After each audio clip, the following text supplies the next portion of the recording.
নমস্কাৰ, মই দীপজ্যোতি। আজি বিশেষ এটা কাৰণত মই ভিডিঅ'টি বনালোঁ। আজি কিছুদিন ধৰি আপোনালোকে দেখি আছে ট্ৰেডিঙৰ নামত কি ধৰণে আমাৰ সৰ্বসাধাৰণ মানুহক এচাম মানুহে লুটি নিছে। গতিকে বিভিন্ন লিংকত গৈ যিকোনোৱে কোৱা বিভিন্ন লিংকত গৈ আপোনালোকে যাতে ট্ৰেডিং কৰিছোঁ বুলি ভাবি আপোনাৰ সাঁচতীয়া ধনকেইটা শেষ নকৰে, সেইবাবে আজি এই ভিডিঅ'টি বনালোঁ। গতিকে যিকোনোৱে কৈ দিব যে এইটো ট্ৰেডিং কৰক, এইটো লিংকত যাওক। গতিকে আপোনালোকে নিজে চাই চিতি যিটো সেবি ৰেজিষ্টাৰ্ড এপ, তাতহে আপোনালোকে ট্ৰেডিং কৰিব। বহুতো ব্ৰ'কেজ হাউচ আছে, ভাল ভাল ব্ৰ'কেজ হাউচ। আজি বহুত পুৰণা ব্ৰ'কেজ হাউচ চলি আছে। এঞ্জেল ওৱান, জিৰ'ধা, আপোনাৰ আপষ্টক, এনেকুৱা বিভিন্ন ধৰণৰ ভাল ভাল ব্ৰ'কেজ হাউচ আছে। গতিকে আমি আচলতে যদি ট্ৰেডিং কৰিবলৈ ইচ্ছাই আছে, তেতিয়া আমি সেই তেনেকুৱা এপবিলাকৰ ট্ৰেডিং কৰিব লাগে। যাৰ তাৰ কথা শুনি যিকোনো ঠাইতে আমি ইনভেষ্টিং বা ট্ৰেডিং কৰিছোঁ বুলি ভাবি তাত নিজৰ পইচাকেইটা লগাব নালাগে। সেইবোৰ আচলতে কোনো ট্ৰেডিং নহয়। কোনো নিৰ্দিষ্ট এচাম ব্যক্তিয়ে নিজৰ সুবিধাৰ বাবে বা নিজৰ স্বাৰ্থৰ কাৰণে আপোনালোকৰ পইচাটো ব্যৱহাৰ কৰে, আৰু তেওঁলোকে কিছুদিন আপোনালোকক এমাহত কিবা এটা ৰিটাৰ্ণ দিছোঁ বুলি 2 মাহত কিবা এটা আপোনালোক পইচা দিয়ে। তাৰপিছতে আপোনালোকৰ মূলধনটো তেওঁলোকে আত্মসাৎ কৰে, আৰু আপুনি দেখিব যে 2-3 মাহ আপুনি সেই প্ৰফিটটো উলিয়াব পাৰিছে, তাৰপিছতে আপুনি উলিয়াব নোৱাৰা হয়। গতিকে চাই চিতি এপবিলাক ব্যৱহাৰ কৰিব, আৰু সাধাৰণতে নিজে ডিমেট একাউণ্ট খুলি ল'ব। যিখিনি সেবি ৰেজিষ্টাৰ্ড এপ আছে, সেবি ৰেজিষ্টাৰ্ড যিখিনি মানে ব্ৰ'কেজ ফাৰ্ম আছে, তাত আপোনালোকে ডিমেট একাউণ্ট খুলি ল'ব। আৰু ডিমেট একাউণ্ট খুলি তাৰ পৰা, আৰু সাধাৰণতে মইতো ট্ৰেডিং কৰাৰ কথাটো নকওঁ, ট্ৰেডিং যিহেতু ইমান সহজ নহয়। গতিকে ভালদৰে তাৰ ওপৰত শিক্ষা নোলোৱাকৈ ট্ৰেডিং যাতে নকৰে আপোনালোকে, মই সেইটোৱে কৰিম। কাৰণ আপোনালোকে প্ৰথম অৱস্থাত ইনভেষ্টিং কৰক, প্ৰথম অৱস্থাত ষ্টক কিনক, ষ্টকত ইনভেষ্টিং কৰক। গতিকে ট্ৰেডিঙৰ ফালে নাযাব। ট্ৰেডিঙত যদিও বহুত পইচা আছে, তথাপিও বহুত শিকিব লাগিব, তেতিয়াহে হয়তো আপোনালোক সফল হ'ব পাৰিব। কিন্তু ইমান সহজ নহয়। গতিকে প্ৰথম অৱস্থাত যদি কৰিবলৈ ইচ্ছা আছে, ইনভেষ্টিং কৰক। আৰু তাতকৈও মই ক'ম, যদি আপুনি একো নাজানে ষ্টক মাৰ্কেটৰ বিষয়ে, তেতিয়া আপুনি মিউচুৱেল ফাণ্ড কৰক। মিউচুৱেল ফাণ্ডে এটা ভাল উপায়। মিউচুৱেল ফাণ্ডৰ জৰিয়তে আপুনি আল্টিমেটলি ষ্টক মাৰ্কেটতো ইনভেষ্ট কৰিলে। গতিকে আপুনি মই ক'বলৈ গ'লে আপোনালোকে যদি ষ্টক মাৰ্কেটত ষ্টক মাৰ্কেটৰ বিষয়ে একো নাজানে আৰু আহিবলৈ ইচ্ছা কৰিছে, তেতিয়াহ'লে মিউচুৱেল ফাণ্ডত প্ৰথমে ইনভেষ্ট কৰক।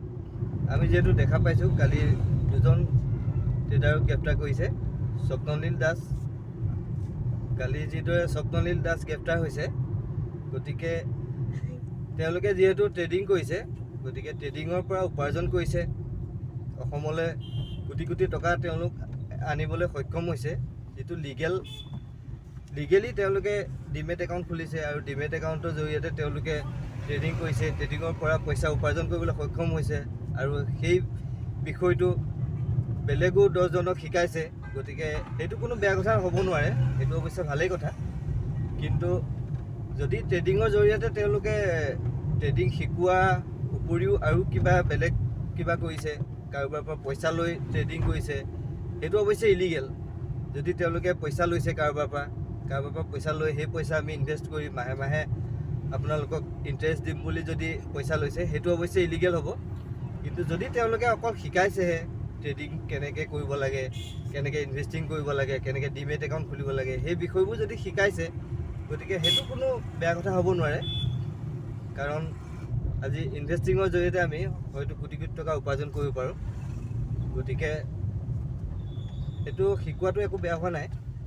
কিন্তু যদি পইচা লৈছে, কোনোবা এনেকুৱা ধৰণৰ লিংকত তেওঁলোকে যাবলৈ কৈছে যে এইটো লিংকত ক্লিক কৰক, বা নতুন কিবা এপ বনাইছে তেওঁলোকে, সেই এপত আপোনালোকে গৈ ক্লিক কৰিছে, সেই এপত আপোনালোকে পইচা দিছে।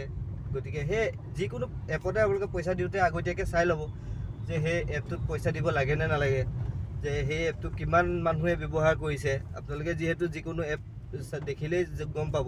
আজি এঞ্জেল ওৱান এপটো যদি আপোনালোকে চায়, তাত কিমান মানুহে তাত একাউণ্ট খুলিছে বা কিমান মানুহে সেই এপটো ডাউনলোড কৰিছে। আজি কোটি ঘৰত সেই এপটোত মানুহে ডাউনলোড কৰিছে। গতিকে সেইটো ফ্ৰড হ'ব নোৱাৰে, কাৰণ সেইবিলাক হৈছে সেবি ৰেজিষ্টাৰ্ড ফাৰ্ম। কিন্তু যদি কিবা এটা নতুন কোনোবা এটা এপ ওলাইছে, তাত 1000-2000 মানুহেহে সেই এপটো ব্যৱহাৰ কৰিছে, তেতিয়াহ'লে সেইটো ভুৱা এপ বুলি আপোনালোকে জানিব পাৰে। গতিকে সেইধৰণে আপোনালোকে যাতে আপোনালোকৰ নিজৰ কষ্ট উপাৰ্জিত পইচাটো ছেফ জেগাত ইনভেষ্ট কৰে, সেইবাবে আজি মই ভিডিঅ'টো বনালোঁ।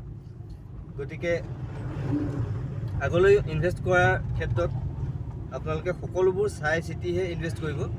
হয়ো বাৰু, যিহেতু আমাৰ ইনভেষ্টিঙৰ ক্ষেত্ৰতে হওক বা আমাৰ যিটো শ্বেয়াৰ মাৰ্কেটৰ ক্ষেত্ৰত আমাৰ নলেজ যথেষ্ট কম, সেইবাবে আমি কিছুমান ভুল কৰোঁ। বা আমি যিহেতু নাজানো কোনোবা এজনে ক'লে যে মই তোমাক ষ্টক মাৰ্কেট শিকাই দিম, আৰু সেইকাৰণে আপুনি তাত ইনভেষ্ট কৰিছে। গতিকে সেইটো অৱশ্যে আমি নজনাৰ ফলতো হৈছে কিছুমান ভুল। গতিকে আপোনালোকে কিছুমান বস্তু চাই ল'ব, যে যাকে তাকে পইচা সেইধৰণে নিদিব যে মই পইচা দি দিলোঁ কোনোবাই ইনভেষ্ট কৰিব। সেইটো আচলতে নহয়। আপোনালোকৰ নিজৰ নামত ডিমেট একাউণ্ট খুলিব, সেবি ৰেজিষ্টাৰ্ড যিবিলাক ফাৰ্ম আছে তাত গৈ ডিমেট একাউণ্ট খুলিব। সেই ডিমেট একাউণ্টত আপোনালোকে ডিমেট একাউণ্টৰ পৰা যেতিয়া আপুনি ইনভেষ্ট কৰিব, তেতিয়া ষ্টক কিনিব, তেতিয়া সেইটো কোনো ভুৱা হ'ব নোৱাৰে। আচলতে সেইটো ভুৱা নহয়। তথাপিও কিছুমান আছে, সকলোবিলাক এপতে নাযাব। যিবিলাক আছে মানে সেবি ৰেজিষ্টাৰ, যিবিলাক আছে বহুত পুৰণা, সেইবিলাকত আপোনালোকে ডিমেট একাউণ্ট খুলিব। গতিকে আজি ভিডিঅ'টিত মই ইমানেই ক'লোঁ, মই বিশেষ নকওঁ। মই বৰ্তমান গাড়ী চলাই আহি আছোঁ গোলাঘাটলৈ। গতিকে মোৰ কথাটো কালি গম পোৱাৰ পিছৰ পৰাই ভিডিঅ'টো বনাওঁ লাগি আছে, কিন্তু বিশেষ সময় পোৱা নাছিলোঁ। আজি এইধৰণে গাড়ীতে যিহেতু আহি আছোঁ, এই সময়কণতে মই ভিডিঅ' এটা বনাওঁ বুলি ভাবি ভিডিঅ'টো বনালোঁ। গতিকে আপোনালোকে ইনভেষ্ট কৰাৰ ক্ষেত্ৰত সকলোবিলাক চালি জাৰি চাইহে ইনভেষ্ট কৰিব। গতিকে যাকে তাকে আপোনাৰ নিজৰ কষ্ট উপাৰ্জিত পইচাকেইটা নিদি নিজে কৰিবলৈ চেষ্টা কৰক। মই আজি মোৰ ফালৰ পৰা সেইটোৱে ক'লোঁ। গতিকে আজি ভিডিঅ'টিত ইমানেই।